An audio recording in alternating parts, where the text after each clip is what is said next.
Тапсырма немесе 1000 теңге? Тапсырма. Тапсырма? Неге тапсырма? Қызық болып тұр. Мираш Жүгіністі танисыз ба? Иә, Земаму.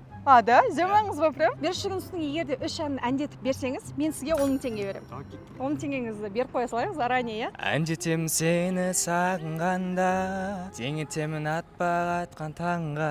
Жүрегімнің жарып шыққан әні бұл, мейірімге толы өмір мәні бұл.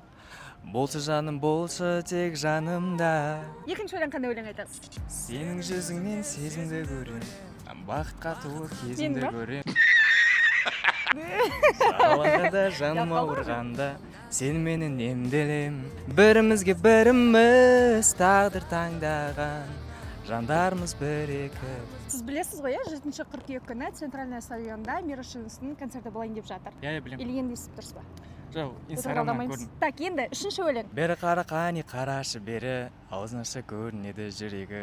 Сендей жанды таппаймын, өзге жанды таппаймын. Негізі Жүгіністің өлеңдері өте тамаша. Жұмыс істеген кезде де құлағыңа тағып қоясың, сосын жұмыс әкете бересің. Тапсырманы 70%-ке орындады. Осы концертке барғың келе ма? Барайық. Может, қасымда бір кісі табылса, может. Ойнайта кесте. Егер де TikTokта 1 миллион просмотр жинаса, саған барлығы қолдау көрсетсе, біз саған фан-зонадан бір билет тегін береміз. О, давай. Келіс. Жинайық. Қолдау береді деп ойлайсың ба? Қолдау береді, иә. Арнайы ана төменгі достарымды белгілеп жіберіңдер дегенге точка қойып кетіңдер болды.